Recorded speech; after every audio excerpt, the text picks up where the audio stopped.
When someone comes to me and tells me they want to do this, I always try to convince you otherwise because this is not, and I don't, and I'm not like you shouldn't do it. If you love it, you're gonna do it regardless. But I do that because I lay it out all on the table.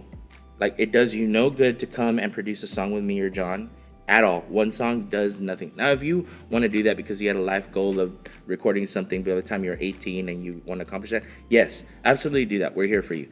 But if you want a career, it does you no good to come say, "I got one song." Like, no, that's the beginning. Like making a song, okay, is it gonna sound good?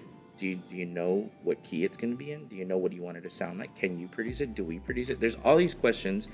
And that investment, the amount of investment that goes into a music career, and that's why I said at the beginning, if you came into this, and John said, if you came into this for the money, that money doesn't come until you've created your career. And most times record labels are are like now because of TikTok, because of Instagram, because of YouTube and all of that stuff, they want to see that your numbers are up because the numbers are truth. The numbers tell everybody that I want to see this dude, I want to see this girl, I want to see them, I want to see this artist. Or they say, they're all right. Like you cannot deny the numbers. You cannot say, oh, the numbers are messed up. No, no, no, no, no. You cannot. If you're good and you're attractive, that does not have anything to do with physical. If you're attractive, I've seen a lot of people that are in the industry. They're not like perfect bodied, and thank God that it's that way right now. Yeah. I love that. I really do. I'm excited that there's a generation of young people. Gen Z, I love you guys. Like seriously, like props to you guys that are like really at the front lines of like not allowing people to be bashed and to be shamed. Like I love that. So anyway, when I see this and I see like how hard you have to go and run in this race, that first initial meeting that I have with all artists is always explaining in detail all the things that that person says they want to be. So if they say, I want to perform on a Live Nation tour. Okay, cool. Are you prepared to do all of this? Are you prepared to invest? Because at the beginning, you're your first investor. Like, period. Yeah. If you're not your first investor and you think you're going to sit around and someone's going to throw money at you, like just pause, reevaluate what you're doing, and go do something else that's a little bit cheaper or less expensive. Yeah. I'm telling you right now, you've got to be your first investor and you've got to think business. If you don't, I mean, I've had people come like, well, I just want to do music. And I'm like, okay, that's great, do music. But no one's going to just throw money at you because you're cute. Well, maybe, but they're not going to do it for free. Guarantee you, nothing in life is free. They're either going to say, okay, what can I get back in some other way? Or they're going to say, I'm going to invest in this artist because I see potential. And I'm gonna run with that person. But in any case, you're your first investor, and if you can't invest your own money, don't expect your producer to do it. Don't expect your mom to do it for 20 years. Like at some point, you have to take responsibility for what you do, and you have to realize this is your career. If you don't make it in the industry, it's not my fault. It's not John's fault. It's not your parents' fault. It's your fault because it's your career. So you've got to love this thing like it's your baby. Now, I told you we're going to go deep, so stick with me, guys. Like, when I tell you, when someone comes to me and says, and I'm sharing these things, these are things that people come and pay me for. Like, your first initial meeting, and I'm just going to put it there, is over $100 for an evaluation and this conversation. So you're getting it free, guys. Like, take advantage of it. My first initial meeting with everybody is after I hear them sing and perform in my room, and I'm literally thinking like, what are you doing? Or like, wow. Those are the only two options. I'm wowed, or I'm like, this is gonna be a long journey. I start probing in the mind, and I start thinking, does this person think like a business? And then after hearing the art that they present to me that they've written, if it's really good and they don't have a business mindset, it's kind of hard. I'm like, I don't know that I can jump in because I have a lot of people. I get DMs, I get messages, I get emails that say, I just want someone to believe in me. I just want someone. Okay, that's great. But if you're not investing in it, like I value my time. I have to put food on my table. I gotta pay rent too. Like, don't expect people to do things for free for you. I love you guys. I'm telling you guys straight up because this is a business, okay? If you don't treat that as a business and you're not willing to come pay John or myself or whoever producer, not just us, any producer that you find in Miami, in LA, in New York, they have a certain amount of time that they work with artists and they value their time. They've, like us, I'll tell you, we've invested over $30,000, over $40,000 of our own money into our craft. John went to UNT and I went to UTA. I studied jazz, he studied classical. That was not free. Like, it wasn't. So at some point I had to say, this is serious. I want to do this. So I'm going to actually study jazz so that I can produce whatever I want. And John did composition. He scored films. He would have never been able to do that if he didn't take the time to invest in his craft and in his business as a producer, as a composer, and be able to do all of that he does and all that I do. So we invested in ours. We didn't just wake up one morning with all these skills. Like, in college, we didn't sleep. We didn't eat. We ran on coffee, and we did the best that we could do to soak up all of our mentors' information with all the respect in the world. So when you come to me, I try to convince you otherwise, because if you're going to fight me and say, this is what I want to do, this is all that I want to do, I live, breathe, and eat this, this is what I want, then I know that you're serious. So, well, and so the reason why so much time is spent at the beginning is probing the question of do you really love this? And when we're talking about do you really love this, we're not talking about are you in love with the idea of this? We're talking about are you really in love with this? So what is this? A lot of people approach the music industry, and a lot of it, truthfully, is because of, and I'm not knocking these shows, I'm not knocking these things at all, not knocking them. But a lot of it is because of shows like The Voice or American Idol or, X Factor or whatever. Not knocking those shows. There's nothing wrong with those shows. But one of the things that those shows brought about is the idea of I can get famous really quickly. And that is a very appealing concept. It's a very, why wouldn't any of us want our ego stroked that way? it's like the lottery. It's the lottery. Yeah. Who wouldn't want to win the lottery? Who wouldn't want to win the lottery? Yeah. Anybody would want to win the lottery, like, of course. And shows like X Factor, The Voice, promise this idea of get rich quick, get famous quick. That isn't love. That's an affair. There, and I'll say that again. It's a fling. It's a fling. And if you're not married or whatever, sure, whatever. That's why I'm saying there's nothing wrong with those shows. But there's a difference between approaching a career in music and a career in music also, and we said this in our other video of defining the why, a career in music doesn't have to be artistry in terms of I'm going to be the face of I'm going to be the performer, I'm going to be the artist that's on stage. A career in music can look like so many different things. Absolutely. Which is why that defining your why video is so important. If you haven't watched it, go watch it. Yeah. But it's defining exactly what it is that you love, and then asking yourself, do you really, really love this?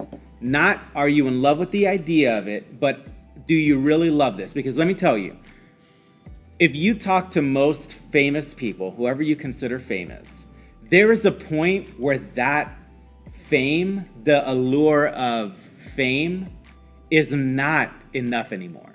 It's not satisfying. It's not. You see this so many times and you hear it in songs where artists that are so huge, all of a sudden on their second record or their third record, they start writing songs about, oh, I wish I could walk down the street without getting mobbed, or oh, I wish I could just have a moment to myself. I wish I could escape. And there's a reason why.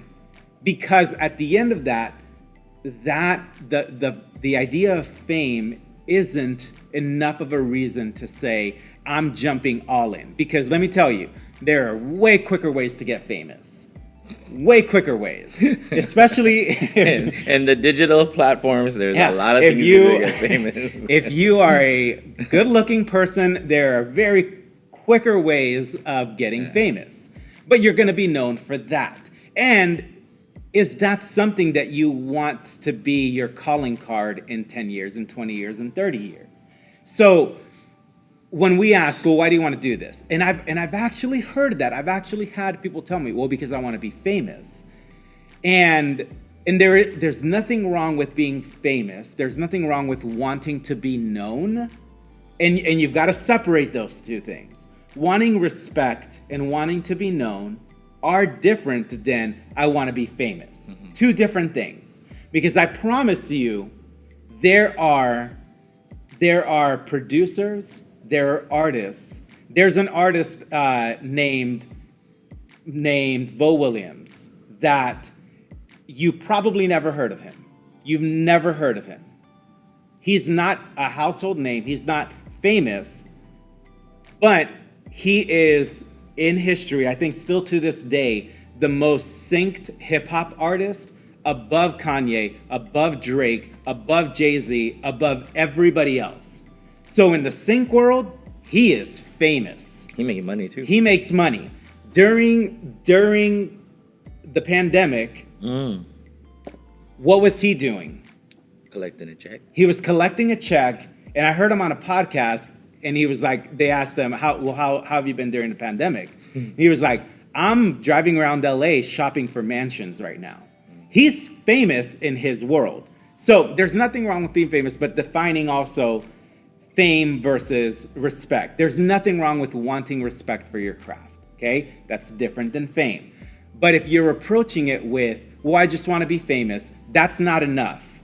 That is not enough to carry you through, and this is something that Chris talks about a lot.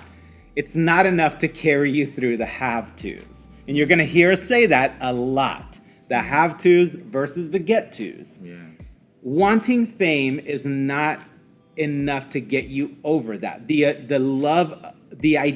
Loving the idea of it is not going to be enough to, when you've posted 100 times and you've gotten 10 likes, but you know that your product is good and you know that you made a song that is incredible. If it's about the fame, unfortunately, you're going to rob the world of an incredible song. If it's, well, it didn't get enough likes, so I probably shouldn't make another song like this. Where most of my favorite artists, or a lot of my favorite artists, I discovered 5 years after they put something out. So if they would have been going for the fame in years 1 through 4 and would have said, well, I didn't get the fame, so I should stop making music. I didn't get what I was wanting to. As opposed to them loving what they did. Them going into the studio and saying, walking out at the end of the day saying, man, what we did there was magic, and I want to capture that magic again. I want to feel that feeling again. I want to create that again, because that is love. Something like that will sustain you through the off nights, through the shows where you're playing for the other band. You're opening up, where you open up and you see 3 people come, and then at the end of your set for the main act, the whole place is full. The fame, loving the fame isn't going to get you through that. I promise you it's not going to get you through that. But walking off stage saying, man, I made something that when I was on stage, I was free. When I was on stage, man, that was everything that I wanted it to be. I love Guitar Center's motto. I don't know if you know Guitar Center's motto, but when you walk in a Guitar Center, it says, all we sell is the greatest feeling on earth. Nice. It's genius. Because they're not selling you the idea of fame. They're not selling you the idea of, well, come buy a guitar because you're going to get rich. Come buy a guitar because Yeah. you're going to get famous. They're selling you, come buy a guitar because this is the greatest feeling on earth. And in my time as a producer, I can honestly say that I've had those sessions where we walk out at the end of it and it's just like, wow, like you're on cloud nine because of loving the art. And so when you love that and you walk in loving that and you walk out loving that, that will carry you through those duller moments of a career, which are going to happen. So, and I'll let Chris talk a little bit more about that as well. I think I want to explore, and I told you we're going to go deep today. So I want to explore a little bit more about the whole fling thing and love thing and the lottery mindset versus the hard work and discipline mindset. We sometimes treat our career how we do relationships. And I'm telling you, I'm putting it out here because I have these conversations with all my artists. And I said at the beginning, how you do one thing is how you do everything. That's what my mentors have taught me, and I believe it. Like, I can't leave my room in the morning if it's not excellent. I can't. And so that mindset of how I walk out of my house, like that it's clean. And anybody that knows me and is close to me, like it's gotta be clean. My place has gotta be clean. My house has gotta be spotless. And when it's not, I get like antsy. I'm like that with my work. I want it to be excellent. I want it to be good. I want it to be. I asked John, hey, tell me about what I think is, how could it be better? Like I wanted to be, whatever we put out, it'd be on top notch. But a lot of people are in the mindset of like, oh, I just want a one night stand, or I just want, I'm not gonna care about so much. And Gen Z, I love you for protecting everybody, but this is one thing that Gen Z, and I'm gonna apologize for all my generation, like for real, like I'm looking at you guys, like I'm gonna go deep, all right? I'm gonna go deep. I'm gonna apologize for all my generation's faults in ruining a lot of your lives, okay? You guys are fighting for things that we didn't care about, didn't try to find out about, that we hid or whatever. You guys are fighting for, and it's beautiful. But because of how our generation didn't take care of you and didn't teach you and didn't lead you, you guys treat things like, why do I have to work so hard for it? It should just come, like, or I've heard people say like, well, if I'm gonna do that, how much are you gonna pay me? All right, oh, look, this should happen like in a year. No, none of that. Nothing should happen for anyone for anything. First of all, if you, and this is something that I wish I could be all of y'all's leaders and dads and be here in the room with me and talk to you, but you will get what you desire when you put a lot of time, give a lot of attention, show a lot of love to that thing. Okay, so don't be confused when you're like having a relationship or you're losing a career or you're losing a job because you think that you are deserving of anything. That's not how things work, guys. It's not how it works. I'm being very straight up with you because these are things that also my generation that was too busy working didn't teach me how to learn it along the way. So take the life hack. Listen to me. This isn't, if you're going to do music, it's not a fling and it's not a lottery. Does it happen? Yes. Yeah. American Idol is a prime example. But I guarantee you that if you don't have what it takes to go to the long run, you'll get to that fame, and then all of a sudden you'll decline because you don't have what it takes. You didn't take the time to invest in yourself, and to invest in your craft, to stay up late at night learning scales, playing the piano, to read 1,000 literature books, to learn about networking and being of someone that when you walk in the room, I smile and I'm like, dude, I don't know what I want to do with that dude. I just think that dude or that girl is amazing and the energy is high level. It's out of the roof. Whatever that dude wants, whatever that girl wants, whatever that artist wants, I'm about it. Let's go. Like, we weren't taught that, guys. We weren't. And if we weren't taught that, you definitely weren't taught that because we didn't pass that on. There's nothing to pass on. You can't go somewhere you've never been. I'm going to say it again. You can't take me to a mall. Now, if you have GPS, you can. That's still a hack. You can't take me somewhere to a physical place that you've never driven to. You'll have to look it up and figure it out. That's the same thing with everything that we do in the music industry. Even more so now because it's always changing. Some new platform, numbers. What can I do? Oh, TikTok's boosting people. What all this craziness. You have to figure it out. And if you think you're gonna write an amazing song and you're gonna pop off, and you're not deep in it, when that song doesn't pop off, you're gonna be upset. You're gonna get sad, and then because you don't love this, you're gonna quit. I'll jump on that. When you write an amazing song, talking about Gen Z, one of the things we're giving you guys a lot of praise today. Gen Z is the bomb. One of the things that I love about Gen Z, I love this, is your ability to see right through the crap. The BS. You are so good at that. You are so good at looking at somebody and saying, that person's real. This person, that's an act. This is real. I'm going to connect to that.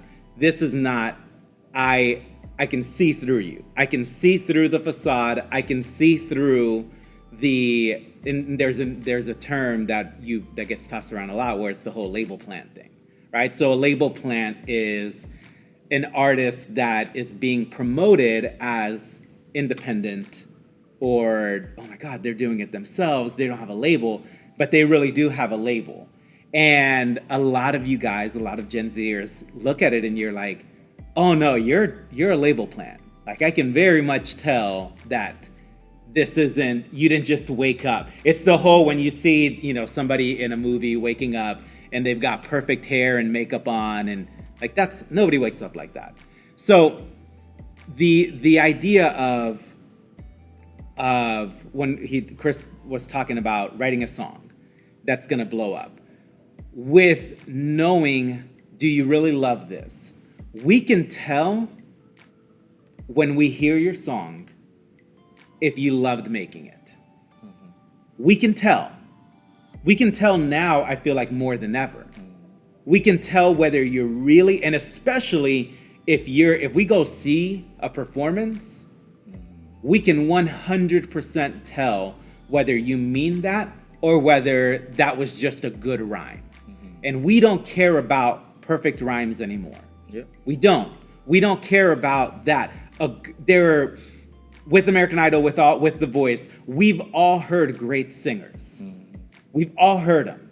So The Voice isn't having that great voice. Like, if I can't see that you love this, that mm-hmm. if there was one person in the audience or 10,000 people in the audience, mm-hmm. you wouldn't perform the same. I'm going to see right through that. And so with can you have a song that blows up? Yes. But one of the things that we've definitely noticed, unless you've got millions of dollars pushing that song, the songs that cut through the noise are the songs that I can see, man, this person, they believe that. They are about that. I go on their Instagram and they genuinely love what they're doing. They genuinely love sharing their life with all of us every single day. They genuinely love the fact that they are making music. They genuinely love that. So one of the examples that, as we were preparing for this, that we talked about was the idea of being in love, right? Mm-hmm. So there are a couple of examples that we can use to talk about, are you in love with this? But the most obvious one is a relationship, actual right? Love, yeah. Is actual love. So when we're talking about being in love with someone and saying, I'm in love with you, and talking about a lifelong commitment, you're talking about, okay, what does living life with you look like on day one? Which day one is very much, you're so beautiful, I would do anything for you. You can do no wrong. You can do no wrong. And it is just the perfect ideal person. The dream. Okay? It is, and that lasts for a little bit. You go on dates, you have the best time, you stay up, you talk on the phone, whatever it is, and it's just wonderful. That's phase one. What does living life with that person look like in 20 years? When you're at home and you've had a long day of work and you need to take out the trash and they're asking you to do it, where on day one you would have been like, of course, let me do this for you. Can I get anything else for you? And on year 10, you're just like, what's wrong with you? You got legs. Why can't you take that trash out? And there's a lot of which, by the way, is not a good answer, guys. It's not a good answer. I took the trash out last night. If you say that, you're not going to be together for a long time. Right? But it's like last night, I had to take the trash out. You know, my wife and I finished dinner and we were getting ready for bed, and it was, I got to go take the trash out. And I went and took the trash out. And I wasn't floating on this love cloud taking the trash out. It was, this is a part of what a commitment with you looks like. This is what it looks like. This is the hard parts where you're not, the days where you're not on the same page, where your communication is off, where things just aren't, maybe you annoy the other person, maybe you're not clicking the right way. And it happens. It happens in a relationship. It happens in a commitment. Chris and I have been in business together for over 15 years. We've been friends for 20 plus years. And there are days where we don't see eye to eye on things, where we have different opinions. But we have a commitment to our love, our collective love of music, of helping artists. That's something that we've shared since day one. How do we create good music? How do we create good artists? How do we elevate that next generation? How do we give what we do? And how do we train up other people to share that knowledge? Yeah. And sometimes we differ in the ways that we do that, but the core of that love for that collective thing is always there, and it's enough to carry us through the conversations where we don't see eye to eye, because what does that do? It eventually leads us back to a place where we are so committed to finding a solution for this that if that takes 3 more meetings, if that takes 5 more conversations, if that takes this, if it takes this, if it takes that, same thing with the relationship, whatever it takes to make it happen, we're going to make it happen. If in a relationship, whatever that takes, if that takes us talking to somebody, I'm going to do it. Because it may not be easy, but I'm going to do it because I love this thing. I love this person. And that goes so much deeper and so much higher than, well, I don't really feel that honeymoon love today, so I'm just not going to love you. Like if you're married and you have kids, you can't just one day say, you know what, I don't really feel like taking care of the kids today. So today I don't have kids. I don't really feel that. You can't do that. Same thing with a music career where, you know what, today I don't really feel like performing. And you've got a show at Madison Square Garden. Like Ariana Grande can't just be like, you know what, I don't really feel like performing today. I'm just not feeling it. The honeymoon's over. This is a job. I don't really feel like it. You've got a studio session and you've committed to another producer. Yeah. You've committed to another collaborator, and you walk in, you know what, I don't feel like it today. And now, are there days where you've got to work on yourself, or you've got to take time for yourself. 100%. We're not talking about that. Mental health. If you need to take a day, if you need to take a moment, if you need to separate yourself, if you need to take a trip, that's different than I'm gonna commit to saying, okay, I've got this release coming up. This is what I've committed to. This is what I'm gonna do because I love this. But let me I'm gonna put it out there because you guys, John's really nice, but I'm really straightforward. Okay.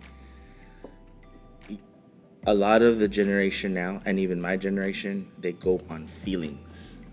Mm-hmm. Okay, watch this. Yeah. You cannot go on feelings with love. Yeah. With friends. Yeah. With family. Yeah. You can't say, "Oh, I don't feel like you being my mom today." What the heck? Yeah. No, yeah, that's your mom. Like, good, bad, and ugly, that's your mom. You can't do anything to change that, to erase that. So when you choose someone, or when you choose a career, and I've got to correlate it, because how you do the little things is how you do the big things, okay? So if you are the person that when things get hard, you dip, you're probably going to do that with your career. So I wish I could say feelings aren't real. They are very real. But everyone that I go in the long haul with in a career-wise, that I say I'm going to jump in as an investor, as a side-by-side producer working and becoming into this career, and I've had several artists, I make sure that we get a grip of emotions and feelings first, because no one's ever taught that. And you have to. That's a have to. So I get to. You have to, because there's days that you don't want to get up, like John said. There's days that your producer's going to piss you off. There's days that the artist is going to piss you off. And if everyone on your team doesn't function that way, someone's going to dip. Yeah. You're going to have an incomplete team, Yeah. and you're not going to move forward. But guess what? You're the leader. So, like, going a little bit further, I'm going to put myself out there.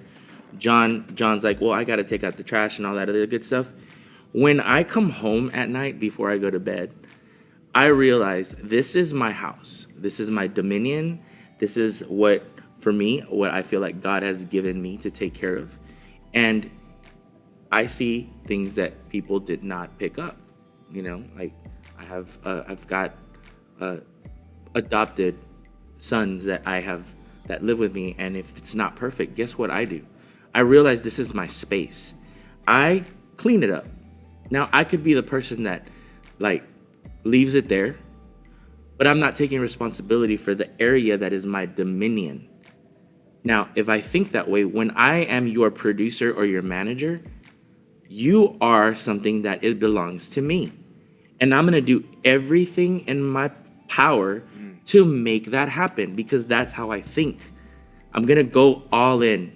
So that's how I think, and I need you to think that way too. I tell my artists, because if you can't, and you're a dipper, like a dipper, you're about to dip, like all the year, 2, 3, 4 years, and I've been like with certain artists sometimes 3 to 5 years before they move on. Like I've had artists that are now in LA, but those 3-4 years were really good because there was that exchange and like teaching and growth.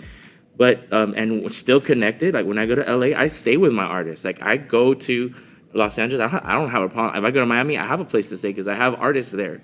So what I'm saying, guys, is you guys and me were never taught to not be led by our emotions. And emotions are a big thing because they happen all the time. And guess what? John, I had this conversation because I throw all my frustrations that I have with my artists with John. He's like my tomb, I call it, because I know when I say something to John, and everybody needs to have this person. Yeah. I say something to John, and it's gonna die in that room. He's not gonna say it to anyone unless I say, "Can you talk to this person?" Whatever I say, he's not gonna say.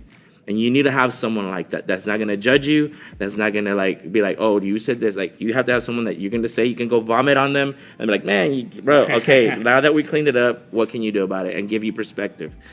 I do that with John a lot, and John will be like, "Bro, you can't kill that from an artist, because an artist needs their emotions to write. And the very thing that makes you guys is the very thing that can break you." I'm serious. Like I don't want to turn off the emotions. But if your emotions are completely all over the place and you're led by them and you make decisions on the whim, you make decisions because like, oh, this didn't work, or and you look frantic, like you can see it in your eyes, in your being, you can hear it in your voice, in the art that you're making in that moment.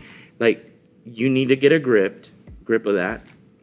You need to get a grip, and you need to realize what is fact and what you're committed to, that this is a long haul. Okay, maybe I didn't write the best song. Well, let me write 500 more songs to be able to write that best song. That's a commitment to yourself. That's a commitment to your career. That's a commitment to your team. That's a commitment to the people that are investing in you. If you have an investor, whether it's time or money, that is a commitment. It's not like, oh, I feel like, should I? And I follow a lot of things on IG and different platforms that are like mindset stuff.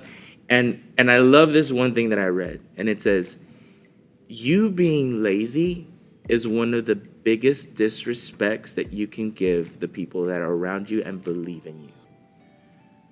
Yeah. You being lazy and saying, oh, I don't want to do this today, is a huge disrespect to the people that are on your team, that are like about you, that are on fire. Like, and that's all up here. And you're 16 and 17 and 20 and 21 and 30, and you didn't learn this.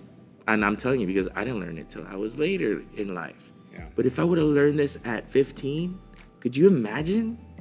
Could you imagine if you like really grasp the concept of love and not dipping and not letting, an emotion like super handle your situation, but you say like, this is mine, I'm gonna take care of it. Yeah, okay, there's a diaper I gotta change. If you're, some of you guys are like, well, I'm not married and I don't have kids. I understand, but you have relationships, whether they're friends, best friends, and sometimes like, well, my best friend did this, or my girlfriend did this, or my boyfriend did this. 99% is because people don't know how to have relationships. And a relationship doesn't have to happen with a person, it's with your career. It's with your pet. Like, if you have a pet and you don't feed it, it's gonna die. You gotta be committed to feeding that animal. You show up for the things that you love. Yep. Period. You show up for the things that you love. And if you're not showing up for your music career, you have to ask yourself, am I in love with it? And that's a hard thing to answer, but you have to answer it. And here's what I mean by that. I have a friend still, we are still currently friends, and he had, this was last week or 2 weeks ago, where he had a gig, and it was at a bar, and it was a weeknight, it was late. When I finish up at the studio, I would love nothing more than just to go home, chill, watch some TV, go to bed. But I left the studio and I drove, and it was the same night that, so we're in Dallas, Texas. It was the same night that the Rolling Stones were here in town, okay? And they were playing a quarter of a mile away from where the Rolling Stones were playing. What did that mean for me? That meant what's normally a 15-minute drive, I was in the car for about an hour and a half. Driving through that Rolling Stones traffic of everybody getting in there. Finding parking, I couldn't even find parking close. I had to park about 6 blocks away. Walking, it was raining that night. In the rain, not making this up at all. In the rain, it was cold. Walked super far after sitting in traffic for an hour and a half to go see my friend's band that played for 45 minutes in a tiny bar with overpriced drinks and overpriced food. Why did I do that? Because that relationship, for me, is important. Because I love my friend. I love my friend and I love that friendship. So I'm willing to do that. I'm willing to get uncomfortable because that is important to me. What did I get out of that night? I didn't make any connections. I didn't make any of this. No money. No money. I lost money. I lost time. But what did I gain? A deeper friendship with that thing, that person that matters to me. Now, trade out that friend for my music that I claim to love. Okay? That same exact scenario. And I've done this scenario as well. And Chris has been in me, like been with me in those situations. You drive an hour and a half in the rain to haul your gear, to set up and play for 45 minutes, and then you stay for the last band. At 2 a.m., you're unloading, you're driving home, and you sold a little bit of merch, but you probably broke even. Maybe. If you did that for the money or for the fame, there's no way that you're going to be able to do that for a year. By week 4 of doing that every weekend, you're going to say this isn't worth it if you don't really love it. Now, I'm not saying that you go through that and you pretend that it's all sunshine and rainbows. Like, I'm not driving, hauling my gear at 2 a.m., packing up my keyboards and doing that and saying, like, this is the greatest time ever. We're not saying to pretend, because, again, you can see right through that. We're not saying to pretend, but we're saying my love for my craft, yeah, I'm willing to do that. 100% because I love that. Now, going back, and I want to touch on one more thing that he talked about, where the disrespect to the people around you. At this point, we're living in the superhero movie world. Okay, we're however many 25, 30 Marvel movies in. By the time you watch this movie, we're probably going to be on Marvel Phase 38.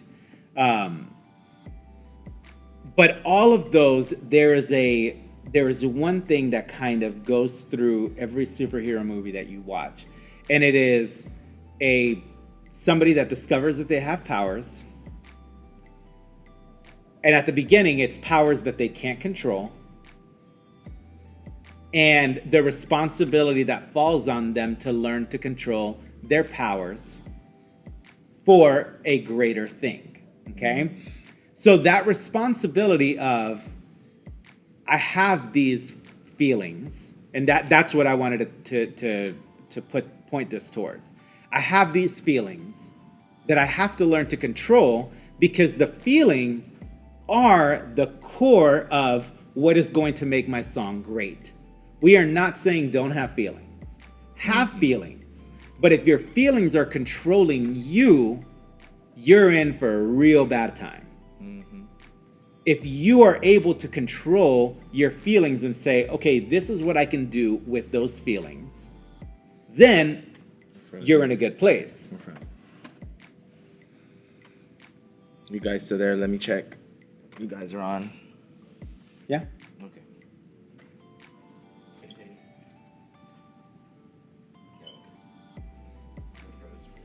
Pause. Sorry, guys. We just want to make sure that you're getting this, because we saw this screen freeze.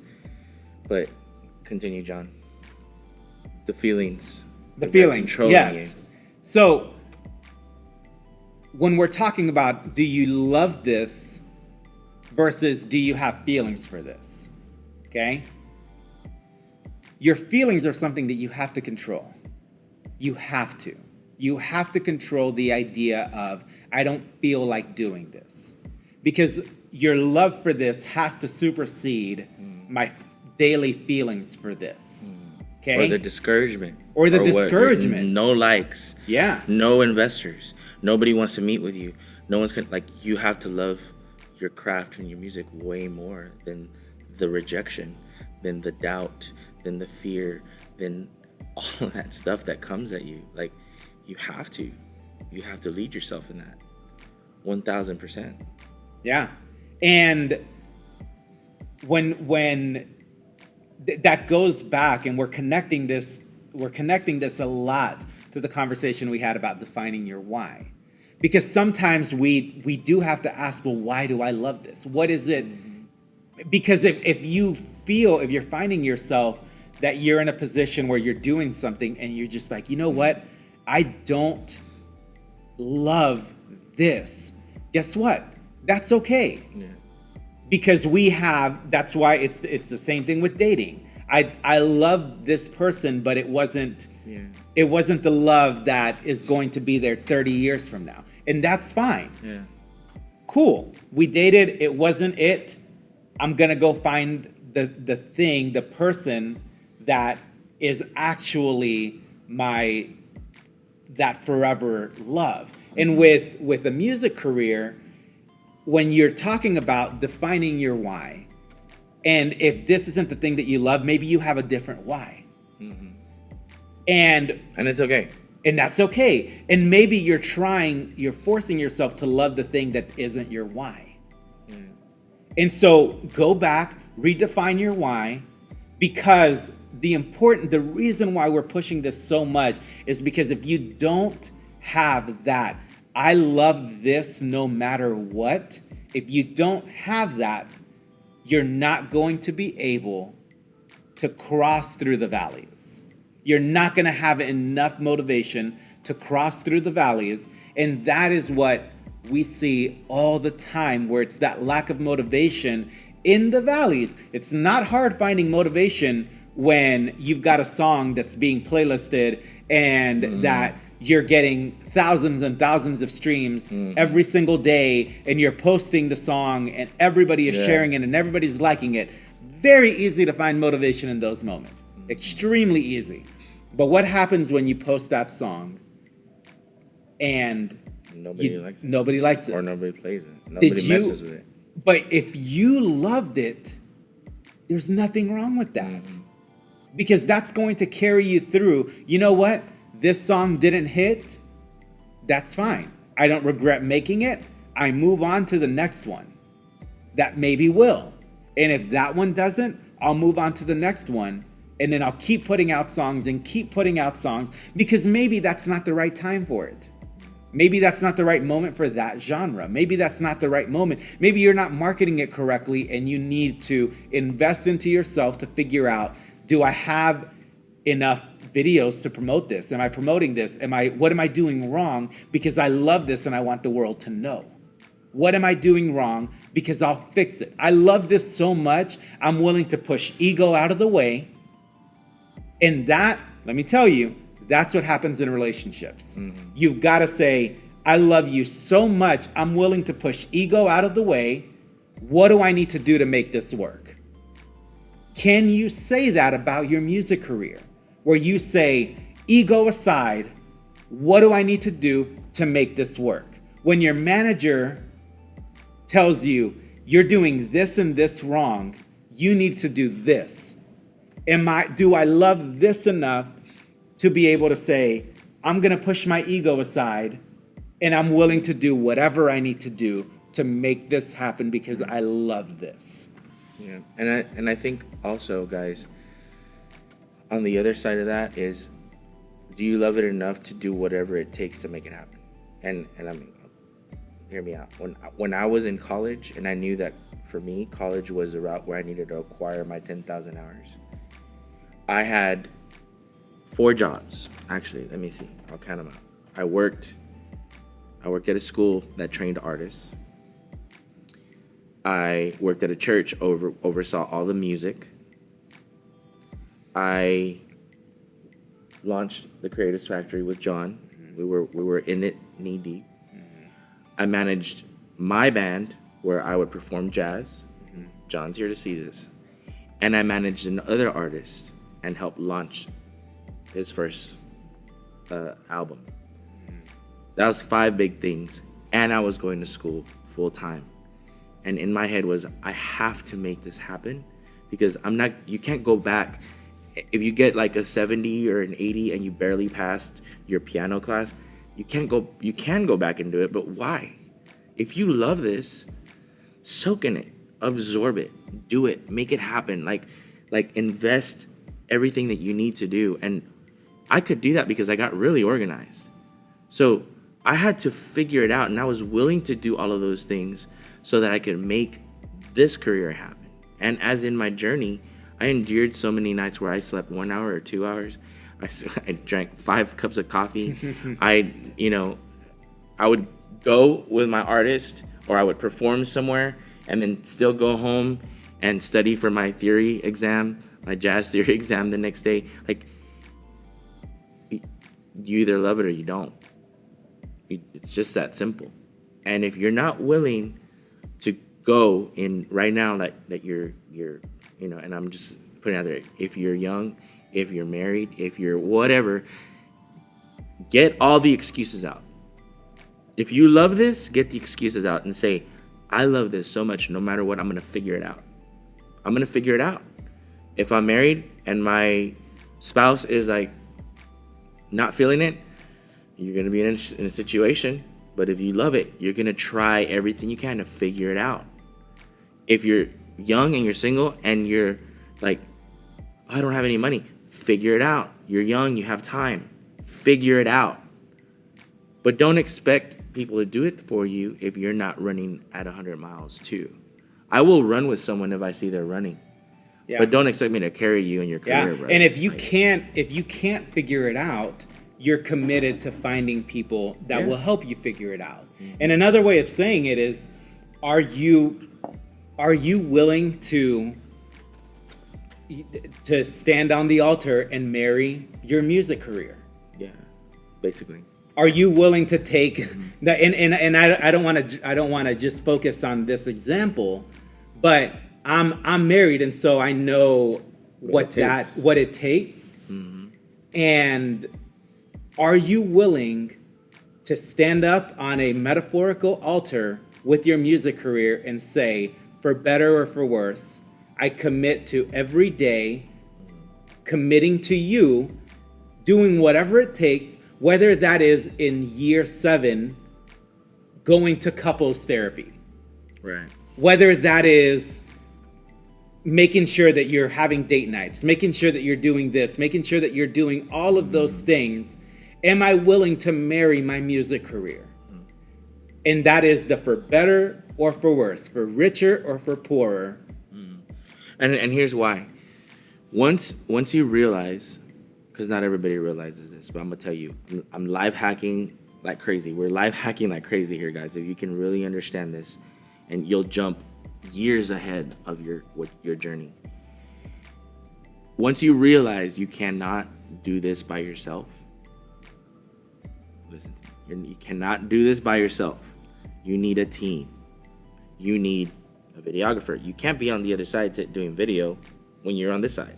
You need someone that does your Photoshop. You need a manager. You need a tour manager. Those are 2 different things.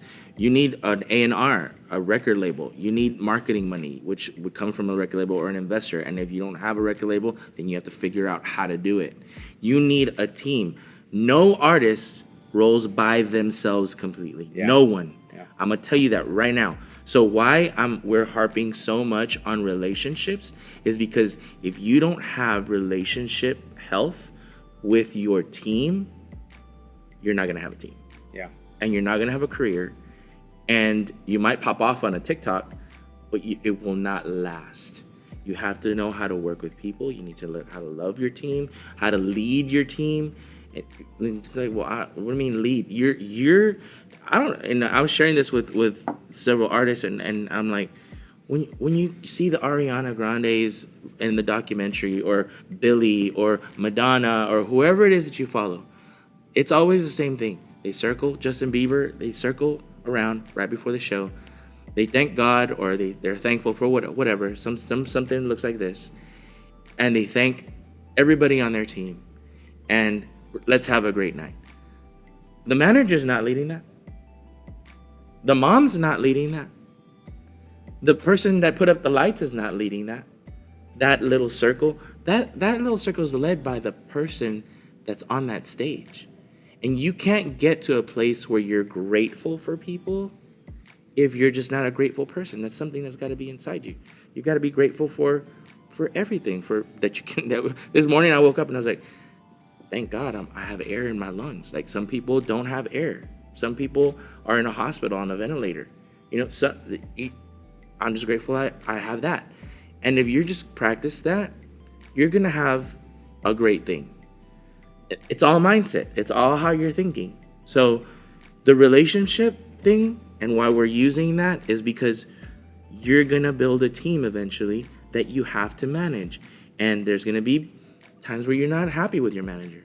There's going to be times where your manager's not happy with you. There's going to be times where you're not happy with your mom that's touring with you, or your vocal coach that's touring with you, or with a tour manager that's touring you, or with the lighting guy. Maybe you passed him and you didn't say hi, and you didn't thank him for putting up that light, and he went out and talked behind your back and said like, oh, how rude. Those things happen. Those things happen on tour. And it's because it's a little family that's going around this country putting up shows, and you see each other, you eat with each other, you talk to each other, you pass each other backstage. And if you that are the main artist, you pass someone, you're not like, hi, how are you doing? Or like, they get hurt, and they're humans. So the relationship portion is very, very, very important. And it's something that not only happens with your career, but it also happens with yourself and with the people that you surround yourself with. It's like, it's very simple, yet very deep and intricate. And I told you guys that we're going to go deep in today. So, if I didn't love my college situation, or if I didn't love my career in music, if I didn't love it so much that I get to wake up every day and do music, sometimes it's not all music, sometimes it's business, sometimes it's networking, sometimes it's this. But if I didn't have that love and that passion, I wouldn't be willing to have 4 jobs to make that happen. 5 jobs, whatever it was. I wasn't thinking, oh, I gotta have 5 jobs. Oh, why do I have to do all this? Because I want to do this. And listen to me. When I left my little town and I said I was gonna come to Dallas and do this, everybody's like, oh, you'll be back. Or you can't really have a music career. Everybody told me what I couldn't do. And I'm like, what do you mean? Like, I'm going to make this happen. And if I have to get 5 jobs, if I had got to, whatever I got to do to take care of this gift, this talent, this thing that I love so much, I'm going to make that happen. If I've got to read blogs, if I got to read books, if I've got to go to seminars, if I've got to travel, if I got to invest, all those things are investments. If I've got to do whatever it takes to have a career in music, and believe me, guys, what we do and what I do specifically, there's maybe 10 people doing this in the nation. Okay? Producers, there's a lot. Artists, developers, there's not. There's not a lot of people talking about mindset and thought leadership in this space. And what we do, yes, we train people. I train people vocally. Yes, John produces greatly. We can teach you guitar. We can teach you theory. Yes, all of that. But what we do is impart thought process to the people that are trying to build careers. We impart heart. We impart passion. We impart leadership and how to lead your minds and your thoughts so that you can be successful and not ruin your career after you've launched it in 7 years and all of a sudden you have nothing because someone invited you to go do something crazy and now you're regretting it and all your money is going to that. And like, I see people all the time that have great careers and now they're drug addicts. That it's all a choice, guys. It's all a choice of how do I want to guard this? Do I love this enough to guard it? Do I love this enough to nurture it? Do I love this enough to get 10 jobs to make it grow and feed it and protect it? Or can one measly decision ruin all of that? And there's big stars that you and I know that have done that. And if they would have just made one decision that was wrong, they wouldn't be where they're at. That is a choice. That is a choice of saying, I belong to this. This belongs to me. I take care of this. These are my people. This is my family. I'm going to stick here. I don't need to go with those people that I don't know. And in one night, be ruined completely. And I'm very, very passionate about this. And I know it's very hard because there's people in this industry. And me personally, me personally, if I'm gonna work deeply with an artist and I see certain things like addictions and stuff like that are in the mix, I address those first because I know that those things can knock you down. And if they're not willing to fight for their own career and detach from them, then that's my time that I value. And I value relationships. I value what we're gonna build together. And when I see someone respond, it's amazing. But when someone's like, no, I just want to do this, and you can't build a career with chasing emotionalism and chasing a feel-good situation because you're not going to feel good all the time. So some takeaways from this. We're asking a lot of the question, are you in love with this, right? And I love how Chris is describing it, where I'm willing to do anything. And I think about, the every teenage love story where it's just like the mom says, you can't date this person, and you're just like, if that means I gotta sneak out, the Romeo and Juliet, like I will fight through whatever, right? And if you don't know what Romeo and Juliet is, shame on you, Gen Z. Go get it. Go read it. It's go beautiful. read it. Yeah, Shakespeare. So that has to be there, and that's got to be there for the entirety of your career. Yeah. It's interesting, and we're gonna wrap this up here in a sec, but there's a documentary right now that you can find it on Hulu, but it's Rick Rubin interviewing Paul McCartney. Okay, Paul McCartney from the Beatles, one of the greatest songwriters to ever live. And if you don't know who Paul McCartney is, shame on you again. Go listen to the find out who that is. catalog. So Paul McCartney at this point is upper 70s, I think, at the time of filming that documentary. And there are moments in that where he sits down in front of a piano, and Rick Rubin, legendary producer. If you don't know who Rick Rubin is, go look him up. Legendary producer, and they're sitting down, and McCartney sits in a piano, and he's just like, let me show you something I've been working on. He doesn't need to write another song for the rest of his life. I guarantee you, he is the most successful, on paper, he is the most successful songwriter of all time. Actually, the most successful songwriter of all time. And he's sitting down and he's showing Rick Rubin this song, and he doesn't have it fully worked out. But when you see him, like, and he's just singing it, and it's like he looks like a kid that's discovering the piano for the first time. Wow. And that is genuine love. He doesn't have to put out another record. He's definitely not doing it for the money. He's definitely not doing it for the fame. But it's because he genuinely loves the moment of song creation. So, key takeaways from this.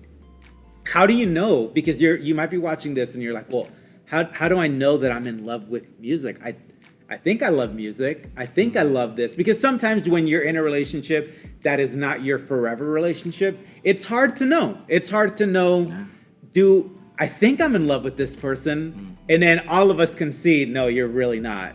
But it's when you're in it, you don't know. How do I really know? For me, a lot of the things that I'll tell artists when we're having these conversations is, are you learning something new every day about your craft? Are you practicing? Not because of, I gotta practice or whatever, but are you in love with discovering more about your craft?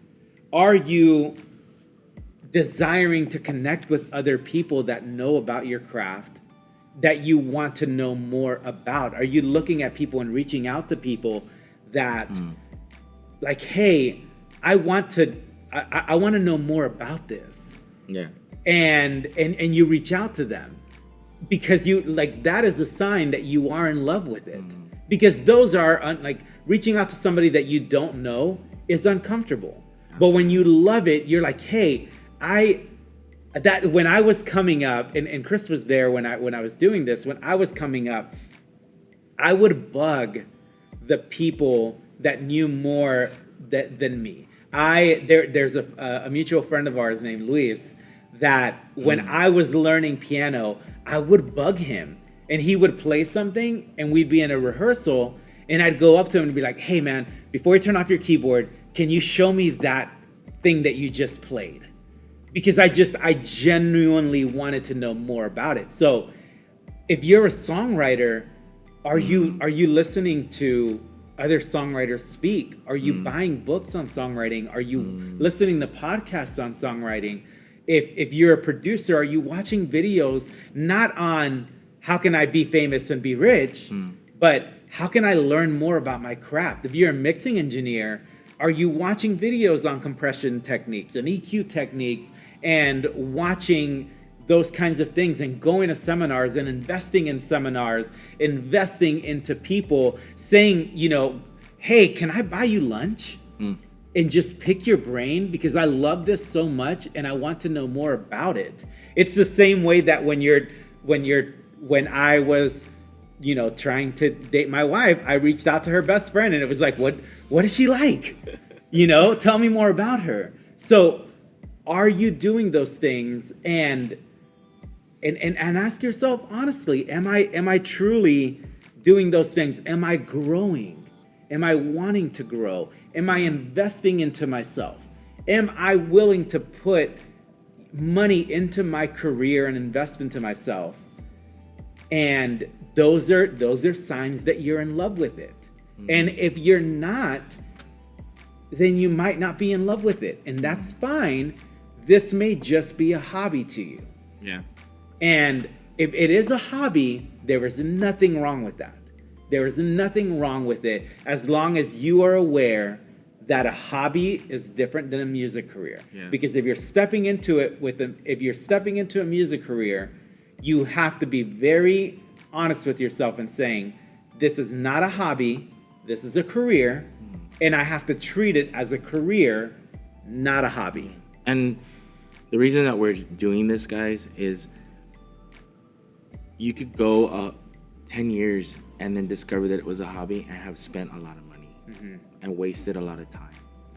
And time is valuable. You can't get that back. Money you can get back. It doesn't matter about money. Money comes and goes, but you can't get back that time. So we're very, very, very passionate about helping artists, and that's why my first conversation is always, do you really want to do this? Like, is this something that you actually really want to do, or you like what you see on YouTube with famous people or wherever you watch famous people? Like, do you really want this? Because there's a lot of things that go behind it. And again, life hacks. Like, why go through something if someone or else already went through it and is giving you that information? Like, jump ahead of the line. Jump ahead of the line. So, again, this is Conversations for Creatives, and we hope you are learning some stuff. If you have questions, if you have anything that you want maybe more in-depth knowledge from, or that we've said, or you didn't understand, or we weren't clear, DM us. Please DM us. We'd love to hear from you. And, we're here also as a company, as a consulting company. Our website is www.thecreative'sfactory.com. And you can email us. You can reach out to us through the website. You can see all our credits that we've done, where our songs are, what movies and networks they're on. You can watch videos on how to register your music if you are in that place with your songs. But we're here to help you guys think of this as a business and how it can go from that hobby that you really want it to be a career, if that's where you're at, or if you just want to explore and say, do I really want to do this? Let me go watch some videos and hear these things out. Share this stuff with people. Guys, if you're watching this or you heard a little portion of it and you like what you're hearing, or you think an artist should hear it, share it with them, because this is valuable stuff that, this is what we do every single day on a daily basis in artist development and in production. Like, these are conversations that we've had. And share it, tag people, because it's only going to benefit the person that you're tagging. It's only going to help them out. Sometimes, guys, friends, family, moms, dads, yourself, you're at a close proximity, and I think we're going to talk about that one day, the proximity effect and how that affects a person's view of many things around you. You hear stuff from people, and you don't want to believe it, but then when you hear it from an authority or someone that's actually in the game, you believe it. And so you guys use this as a resource to communicate. I had a manager reach out to me this week because of the last video of knowing your why, and they were like, I want to share this with all my artists because they need to hear it from someone else other than me. Guys, this is what we're here for. Share the information. So last episode, John said, sometimes you think you're alone. You're not.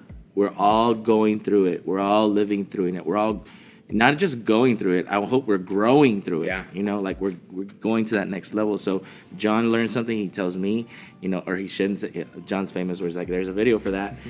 So he'll send me a link. But literally, guys, tag someone, share it with them, send them the link when it's up on YouTube, and keep watching. Stay connected to us. So we appreciate you guys.